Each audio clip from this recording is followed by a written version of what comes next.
Hello, everyone. Welcome to the Future of Philanthropy Lessons from Youth Community Leaders session. Thank you all so much for joining today. My name is Melissa Vargas, and I'm the Operation and Events Coordinator at Philanthropy Together. Before we get into the main session today, we're going to be starting with a performance by spoken word poets Muskan Tanwani and Supriya Kumari from Slam Out Loud. Slam Out Loud is a wonderful Indian NGO that offers programs to help children develop creative confidence and SEL skills using the transformative power of the arts. Muskan, who's been writing poetry since the 6th grade, is an 18-year-old spoken word poet who believes that words can really help inspire and change. Over the years, she's developed a deep connection with stage and poetry. And Supriya is a 19-year-old spoken word artist at Slam Out Loud who has found her voice and her passion through poetry. Through poetry, she's been able to see the beauty in the smallest and simplest of things, including herself. And with that, I'm going to pass it over to you both, and thank you so much again. Hi, thank you so much. So we are going to perform the poem that we have written before, like together for the first time. And yeah, it's great to be here. We'll start. Mother, narrate the stories of our ancestors. Mother, narrate the stories of our ancestors. Stories of our past generations while I count the trees in the backyard. You know, I'm too naive. I still count on my fingers, but I run out of fingers. Give me your hands. Teach me how to count. Narrate stories of those loved ones who turned into twinkling lights. Our sky was once embellished of. The sky, now covered with dust and smoke, longs for those lights that vanished into darkness. Longs for the infinity that came to a standstill.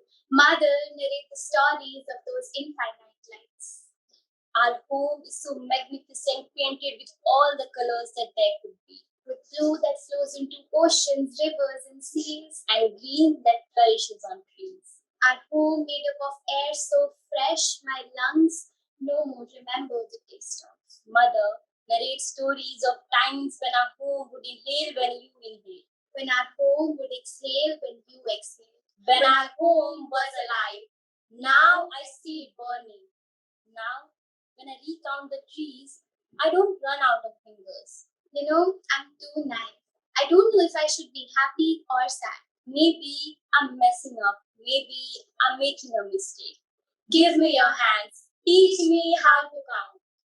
Narrate stories of those loved ones who turned into twinkling lights as sky was once embellished.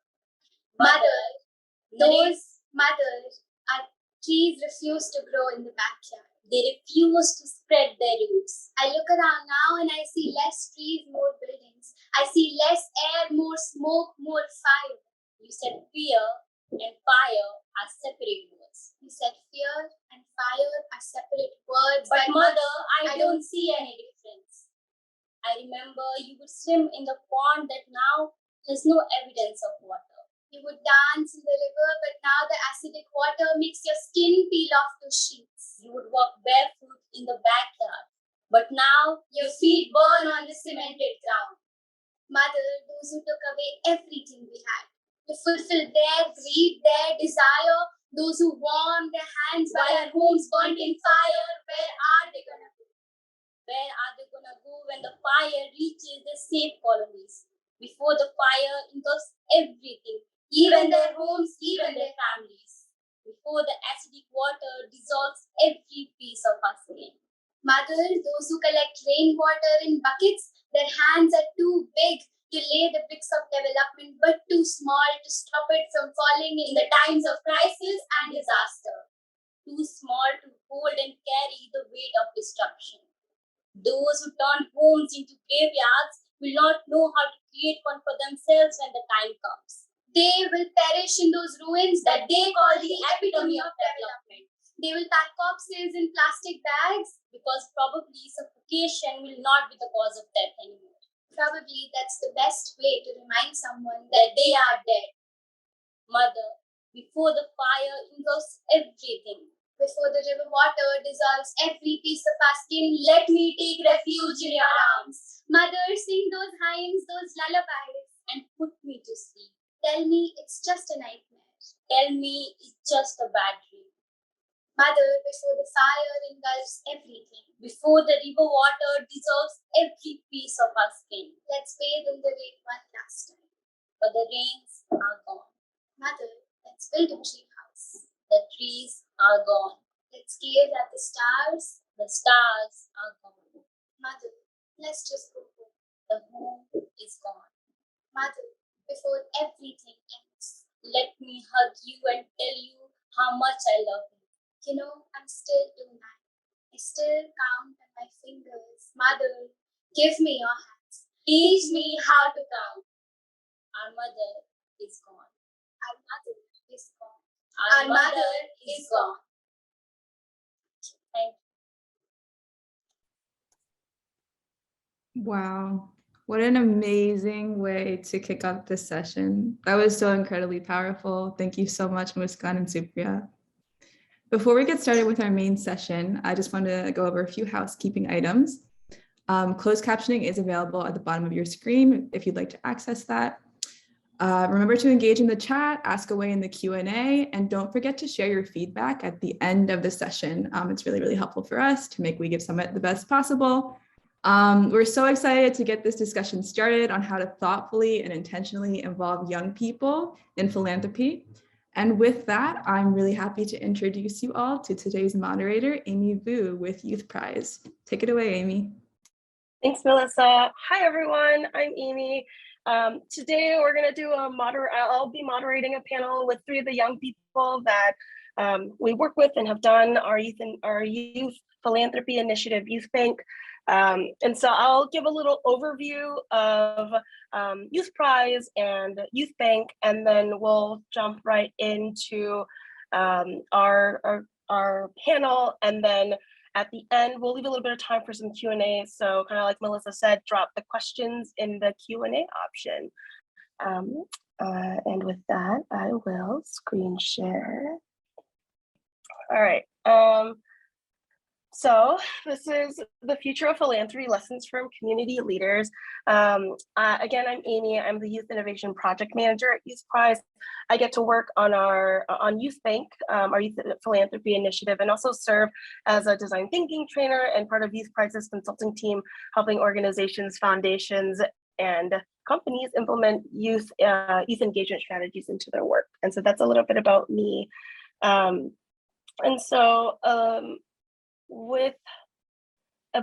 little bit about Youthprise. Our mission is to increase equity with and for Minnesota's Indigenous, low-income, and racially diverse youth. And our vision is to see a Minnesota where outcomes for young people are no longer predictable by race, geography, or socioeconomic status. We're a statewide nonprofit organization based in Minneapolis, Minnesota, focused on policy work, grant making, and trainings. And our focus is to help organizations work with young people. So what does that actually mean? We strive for equity with young people by disrupting systems. And in our work on the youth innovation team here at Youthprise, we focus on 4 ways to disrupt policy, research, and philanthropy through our youth participatory action research, Youthbank, youth on board trainings, and design thinking. But today we'll talk specifically about our youth philanthropy initiative, Youthbank.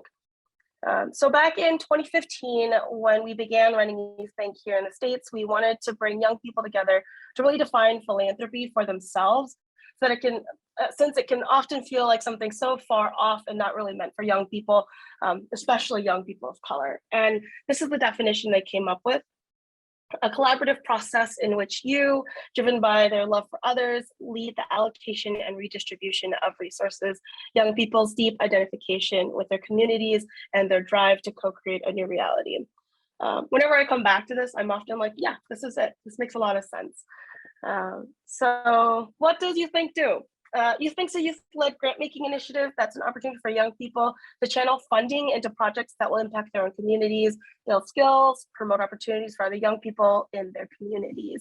But it's not just about the money, right? Young people are trained in raising matching dollars from their communities, learn what issues are happening around them, they're trained in fair grant making processes, and do research and evaluation on grant impacts. And these are all different pieces to the learning modules young people go through on how to assess community issues, create RFPs, and evaluate grants.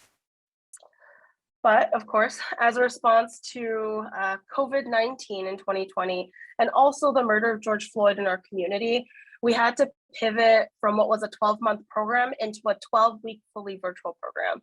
We brought together young people from all over Minnesota, and they wanted to focus on 3 priorities that summer: responding to COVID-19 and the murder of George Floyd, on college readiness during COVID, addressing systemic racism in healthcare, and food justice. And so that was just one way that we had to really switch it up and move everything virtually. And so our investment at Youthprise is really rooted in knowing and uplifting young people into positions of power where they can really be the main decision makers at the table. And we embed that into our grant making and strategic investments. We also see it as a way for young people to learn about the communities and also serve on boards and commissions in their communities. And lastly, really an investment into building communities and knowing just how important relationships are in this work and involving young people. And so, to close out my little spiel, from one of our University of Minnesota research evaluation reports, they summarized community involvement in this snippet, and I'll just read it out loud. Many of the youth banks have realized how social problems can be understood through sharing and talking about their own experiences of going to school, living in the community, working and participating in extracurricular activities. And so when groups understand that public issues affect them personally, the work to name and further understand issues become easier. So with me, I have Alice, Adrian, and Saylia, and I'd love to stop screen sharing and get to this panel of youth community leaders I have with me today. So Alice, Adrian, Saylia, would love to hear from each of you a little bit about yourselves and how you got involved in Youthbank. Hello, my name is Adrian, and I am a senior in high school, so I will be graduating this year. And I got involved in Youthbank through a friend. I was looking for community involvement, and I had a friend who was friends with the facilitator of my town's Youthbank. And I just kind of filled out an application, had an interview, and then I was on the Youthbank team. Hi everyone, my name is Alice and I'm a sophomore at the University of Minnesota up in the Twin Cities right now. I guess if we're counting years, I've been involved with Youthbank or Youthprise for 6 years by now. And I first got involved in Youthbank in my local high school when I was invited to apply to join a specific Youthbank group. And since then, I kept getting introduced to more opportunities to help train up other Youthbanks in nearby towns. And I was also involved in the online 12-week session of Youthbank that Aimee just talked about. Hi everyone, my name is Saylia Mu. I'm a student at Augsburg University, and how I got involved with this work was through the Asian American Organizing Project, which I joined back in 2018 and during my sophomore year.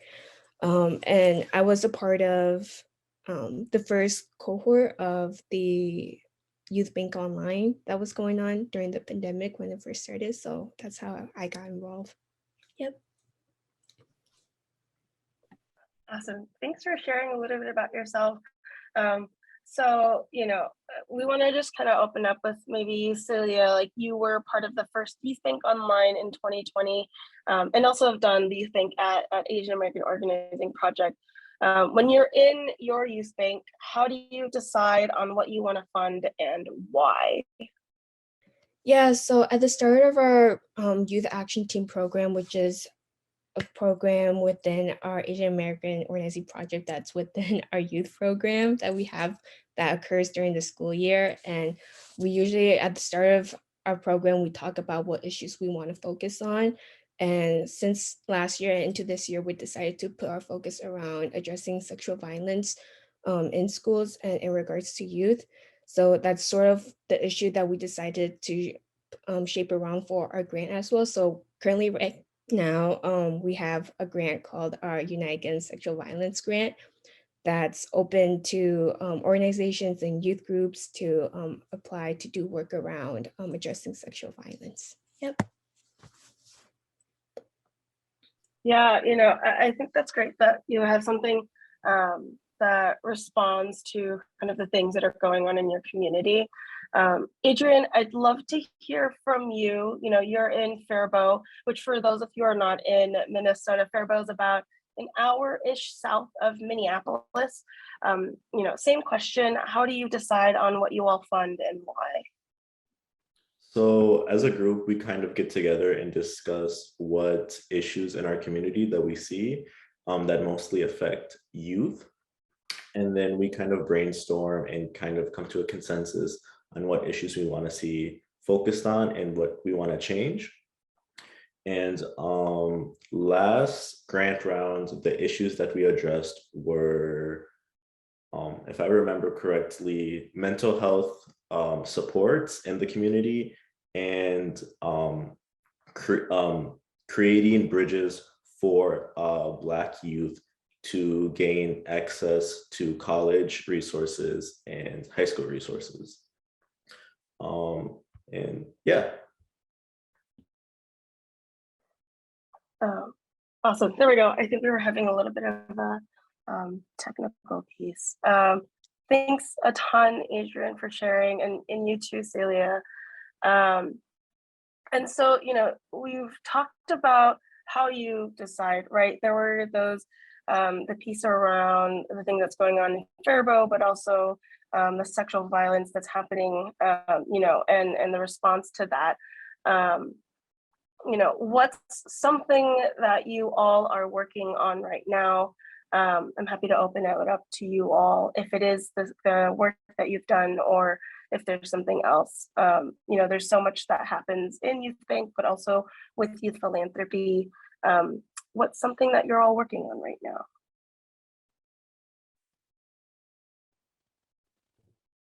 I can pick this one up. So now, halfway sort of into my college career, I've actually been continuing work with Youth Philanthropy kind of on a higher level. And I've been working with a bunch of University of Minnesota professors, and actually took the last spring semester in college to work on a project to build a course called Facilitation for Youth Work, which focuses more on what are the skills that adult supporters need to have in order to create these spaces and environments to help youth get involved.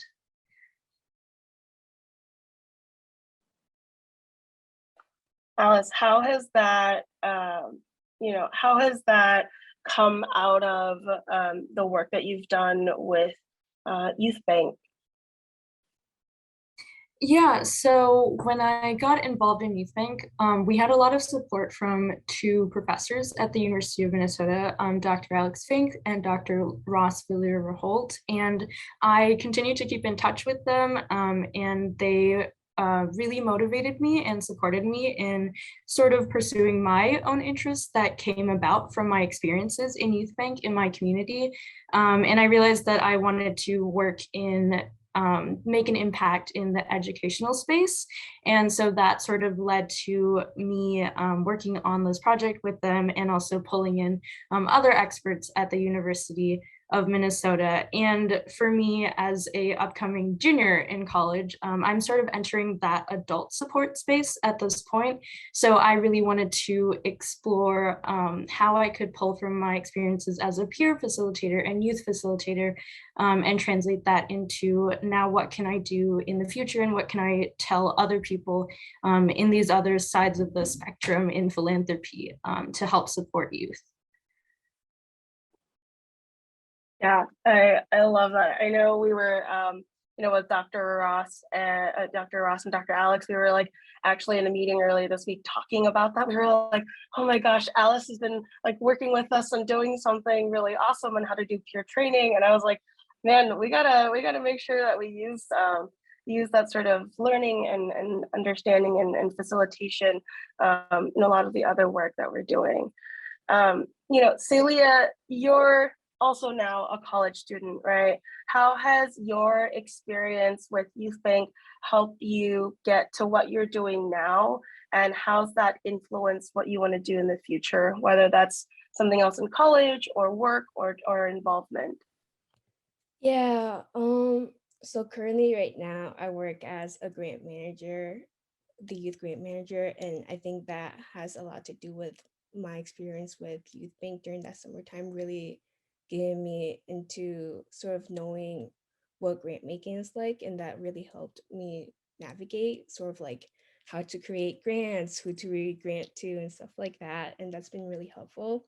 I think overall in the long process of figuring out what I want to do right now, just because it is my first year of college, with my work in philanthropy, I have really sort of come to a point where it's like, this is something that I want to continue doing alongside with really wanting to also pursue a career in medicine. So that's been something that I've been trying to figure out and trying to like incorporate together. Yeah.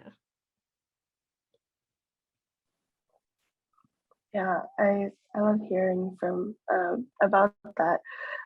Adrian, I would love to actually hear from you as well. Like, how has your experience in philanthropy helped you get to either what you're doing now or just like what looks like next steps for you in your life?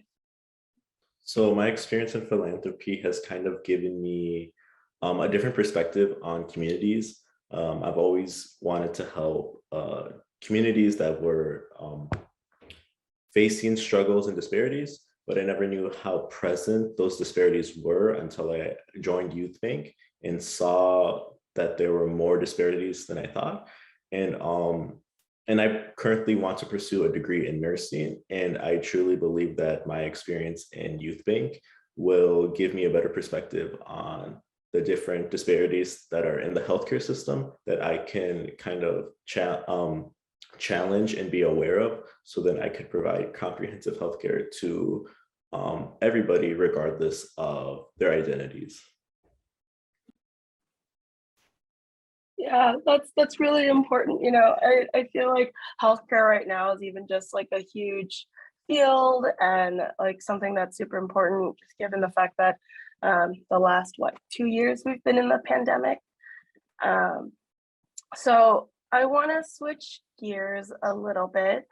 We've talked a little bit about what you've worked on, what your journey has been like in philanthropy. But now I would love to just like hear some snippets from you all. If you have like a story or advice or something on, I want to start with you, Alice. Like, how can adults get out of the way to make sure young people have the opportunity to participate in philanthropy? And I'm seeing here in the chat, folks are interested in what's the work that you've done with Ross. But would love to just hear like, how can adults get out of the way so that young people can have the opportunity to be and participate in philanthropy?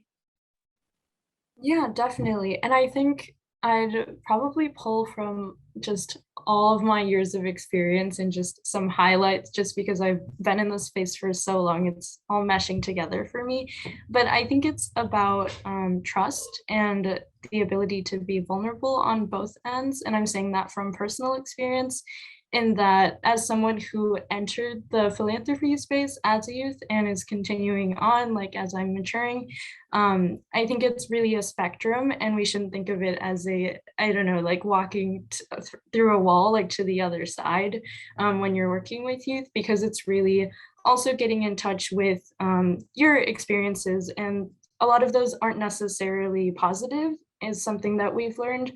And sort of being able to be transparent about that as an adult facilitator, and seeing how your experiences, even if you weren't involved in those spaces in leadership group, it could be like anything from like sports or something like those involvements, plays into what drives you to be involved in philanthropy right now.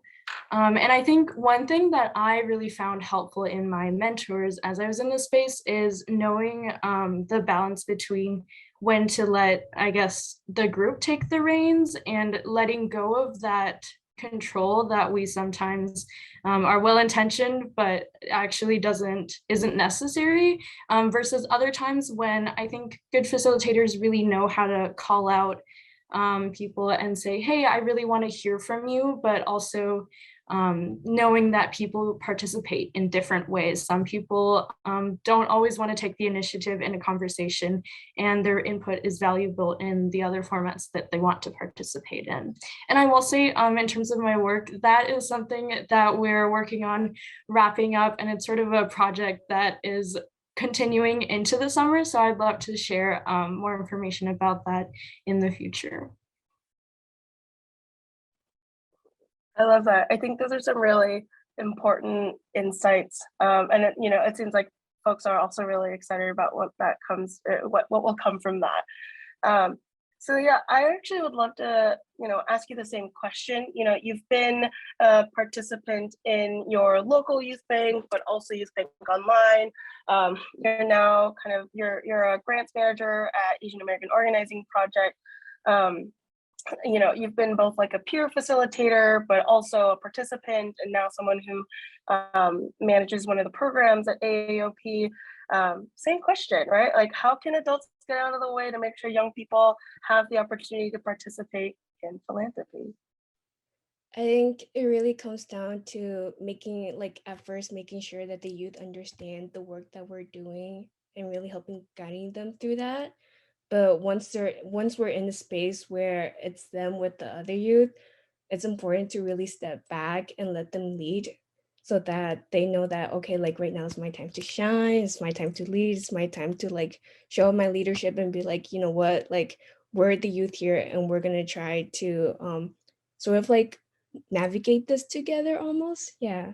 And that's, I think, with my experience with trying to sort of like coordinate with our coalition team, which is the grant making team, is just really making sure that the youth leaders within the youth action team has a good understanding of what grant making is, and so that once we do get to our like whole group meeting with the rest of the team, so that they're like prepared to take on lead. Yeah. Yeah, I'm really glad you're able to share kind of like the different perspectives you've had. Adrian, I would love to ask you, you've been a part of Youthbank this year out in Faribault. What are some examples of adult supporters you've worked with, and what did they do well? What did they do well? What did they might have not done so well? And just would love to hear kind of like the ups and potentially lows of working with adult supporters that have been part of the Youthbank process with you. So I've worked with Dr. Alex Fink, Martha London, who is the Faribault Youthbank facilitator, and Malia, who's the Northfield Youthbank facilitator. And working with all three of them, I liked how they understand that us as youth, we have our own opinions and our own voices, and they like to give us, and then they encourage us to have conversations with each other. And a lot of the times it's very difficult conversations that you normally wouldn't choose to have, but they kind of help guide the conversations in a positive direction, but then they let us take the reins. And I really believe that it's important for adult facilitators to kind of understand that us as youth, we have been through things and we have experiences, and that experiences make us unique, but then allow us to kind of take control of conversations, because I feel that we can accomplish a lot through conversing with each other and come with like really good ideas. Yeah, sometimes I'm like, oh, I hear these pieces and I'm like, am I doing that? Like, is this, it's always a good like gut check to be like, yeah, let's like make sure young people are kind of at the forefront, or like holding space, whether like in person or on Zoom. And just making sure that like there are those pieces. So I definitely feel that as well, both in the work that I've done with you all and in other pieces. I have a couple more questions, and I know we have a little bit more time, but one of the things I would love to hear from each of you is, what's one story, one piece of advice or comment or insight that you have that you'd want to leave with folks today? So like, think of a story, think of a piece of advice, maybe the advice is in the story, any sort of like insights. I'll give you I know this was like a little curveball, but I want you to think about like a story or comment or insight that you want to leave with folks today. And then we'll do that and then open it up for Q&A.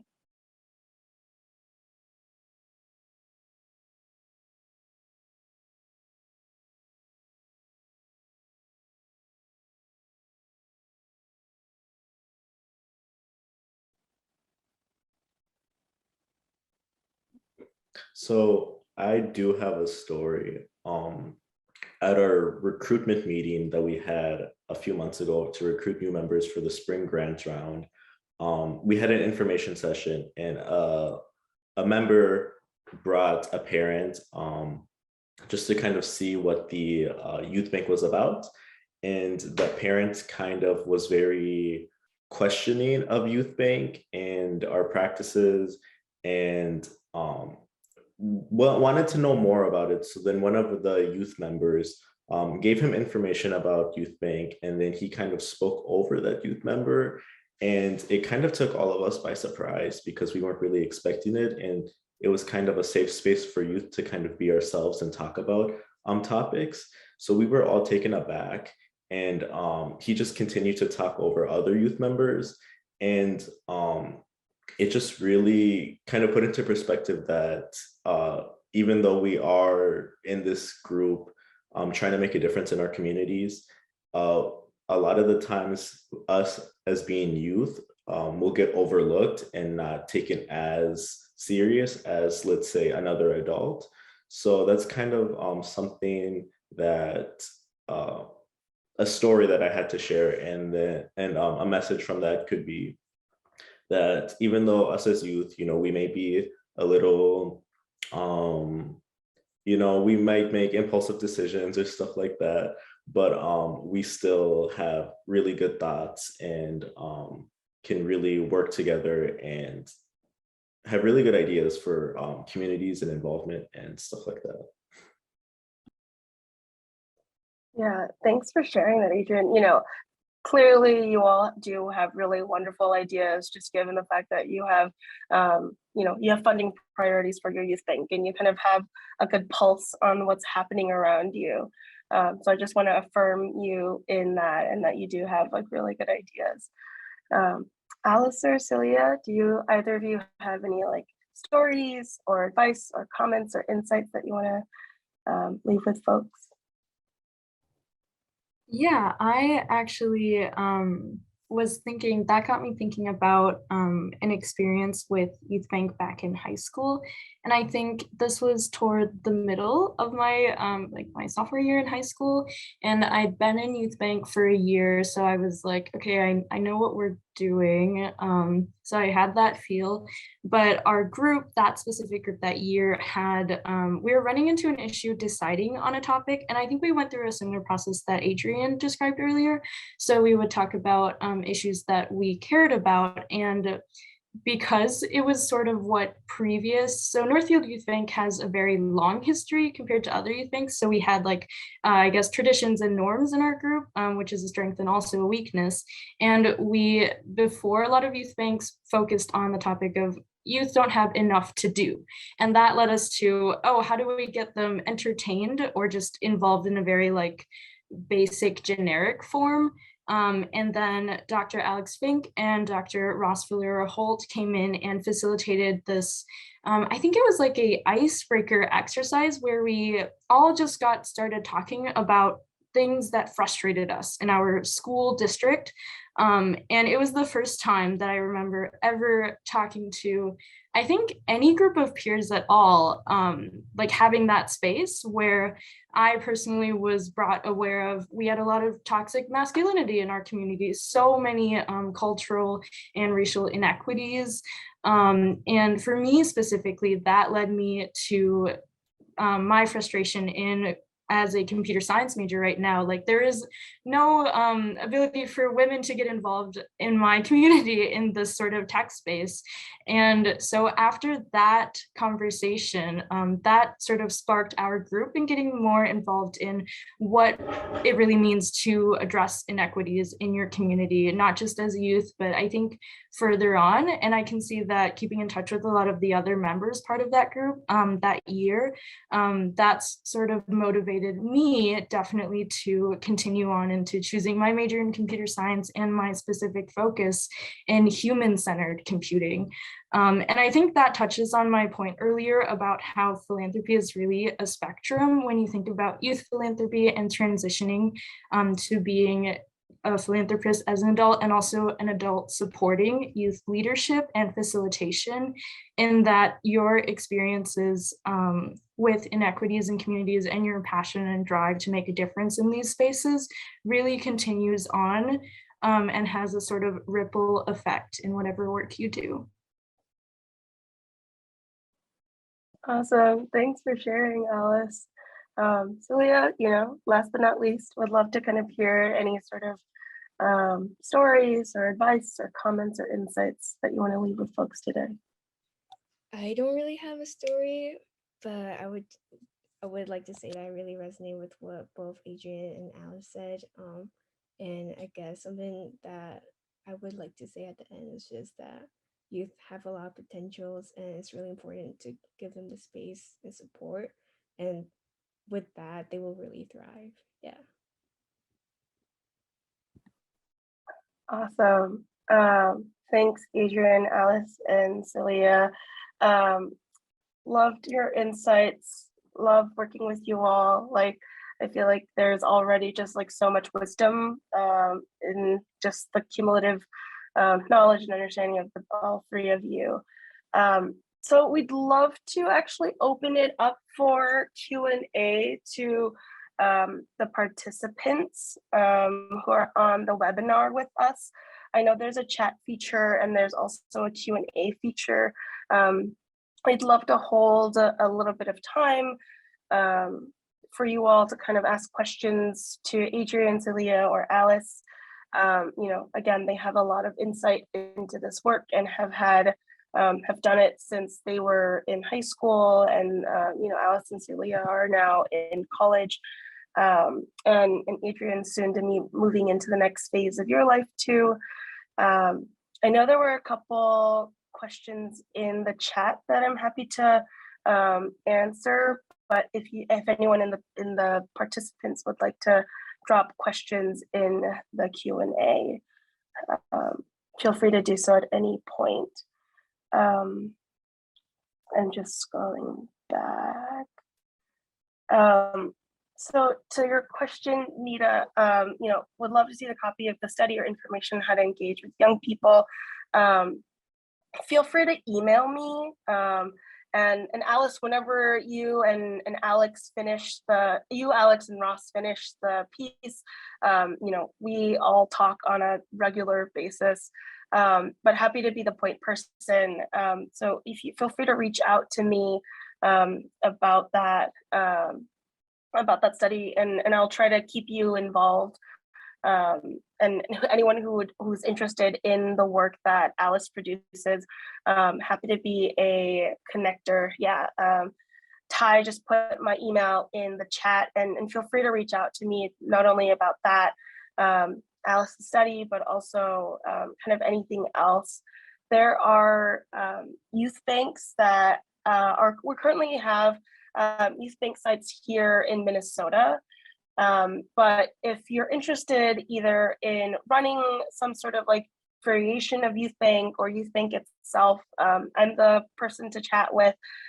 We work closely with the Alex Ross and Ross Valor Roholt, who are two professors who are at the University of Minnesota's Masters of Social Work department. They are in the Youth Development Leadership Studies program. Ross is the director of the YDL program, and for the last like 6 or 7 years, they've been in partnership with us at Youthprise to not only do the trainings and the technical assistance for Youthbank, but also serve as like a couple of professors who are really well versed in youth participatory evaluation and youth evaluation work, that we are so excited to continue our partnership with them, and have had relationships with both like Adrian, Saylia, and Alice on building them as leaders, but also putting out work and work in their field on how to engage with young people. Yeah, and it's been wonderful to be able to work with them. So I will leave a little bit of time for some Q&A if anyone has it. Yeah, and just pause and sit in silence for a little bit, just as folks are digesting.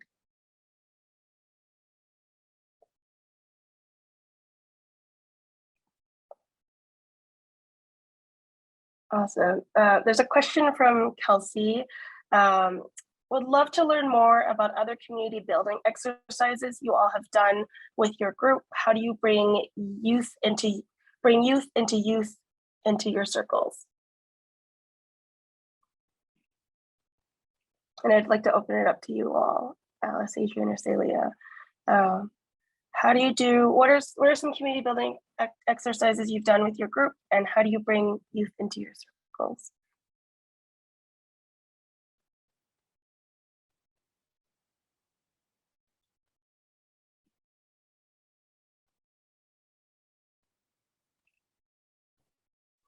I think I can start with more of a higher view, in that I think there are different types of exercises. And if you're looking at this as a facilitator, sort of guiding a group, it's important to know what exercises will fit in like what stage your group is in.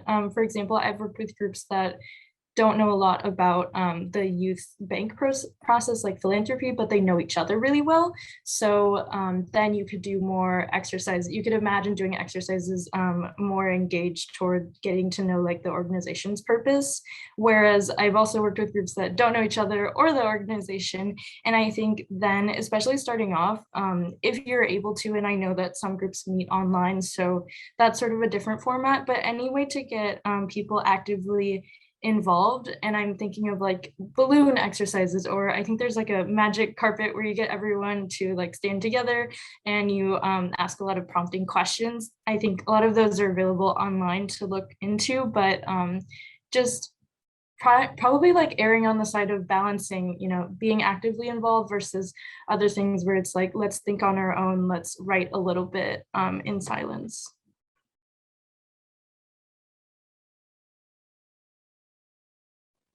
I love that. Saylia or Adrian, what have been some pieces that, some community pieces that you've done to bring in other young people? I know, Adrian, you talked about being in the recruitment process. Is there anything that you all do to do that sort of community building and bringing young people in? Yes, so for recruiting young people, we usually send out ads in the school district to all the schools, so we can get all different types of students regardless of like what school they attend, because we want this to be like an equitable space for everybody. And we send out flyers, emails, and try to contact administration at the different schools.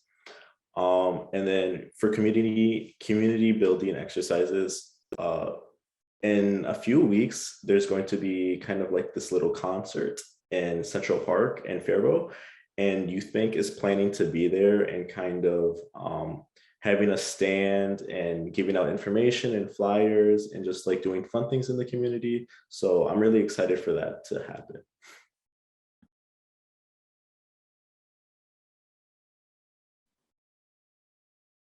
I love that.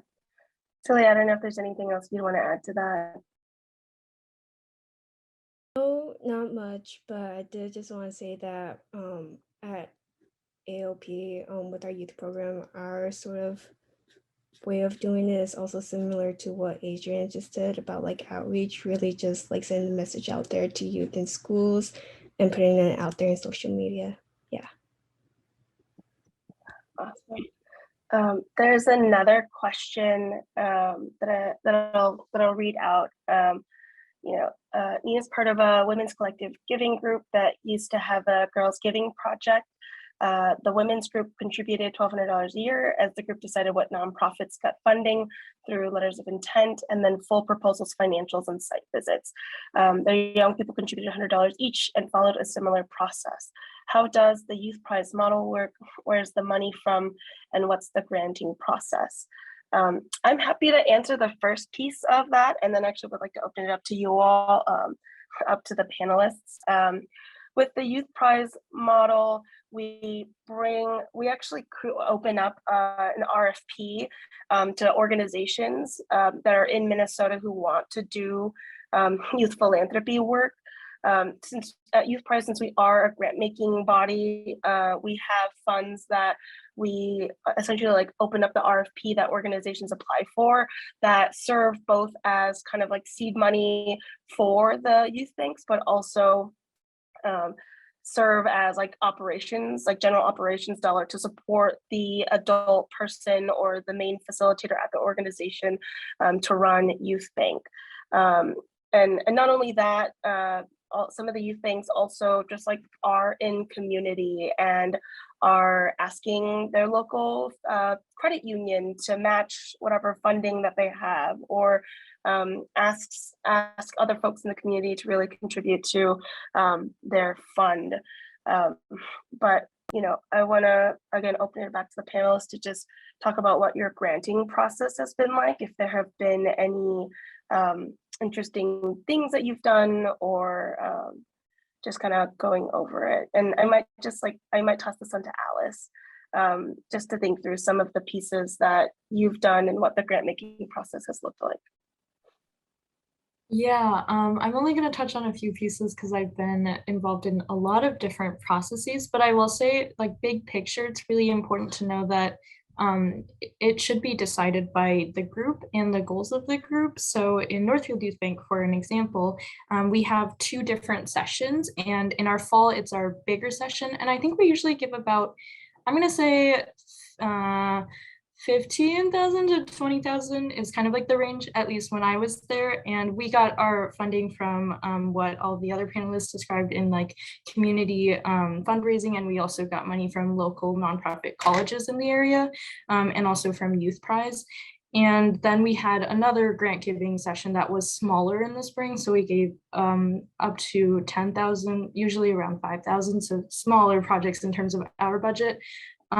And that was really because we did our recruiting of new members in the spring, and that was just a lower stakes session so that we could sort of get members feel in the process. But I've also worked with like Summer Youth Bank Online, where we had that 12-week process, and our grant decision was I think we had like a ranking, so we have a voting system, and what we did, because we were on such a tight timeline, and I think Saylia can talk about this too, is that we like voted within our smaller groups, and then in the larger group where everyone was involved, we then sort of like layered those votes and then average scores, and we also had like discussions in a very, I think, efficient manner just because of our timeline, whereas comparatively I've seen other groups do more of a rolling basis. So all year long, we have an open call for grants, and we'll take them as we come. And that was their decision based on what works best for their community.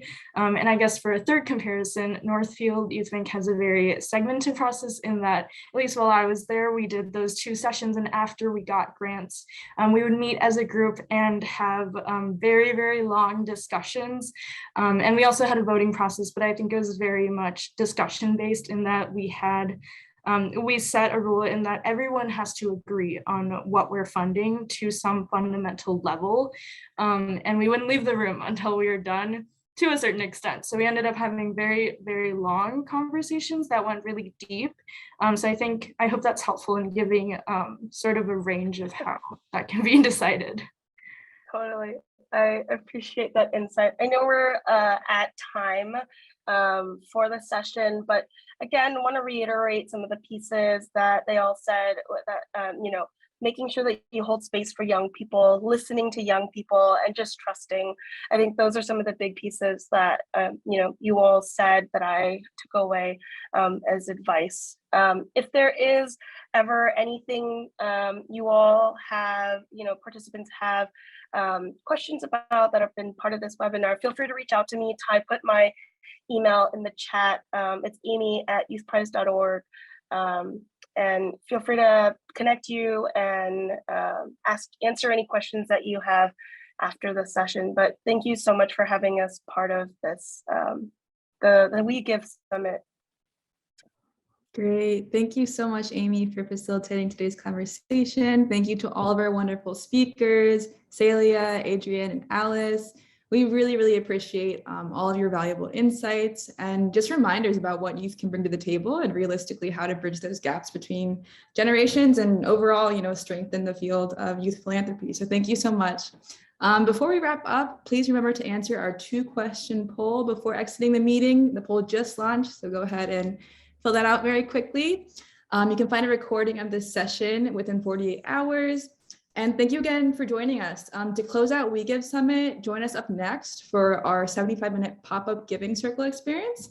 We're all going to come together as a field, hear directly from an incredible nonprofit leader in Ukraine, and learn about some of the issues that youth are currently facing in the country. And to top it off, we're going to make a collective gift to an innovative youth serving organization. So I'll see you there, and thanks for joining us. Bye.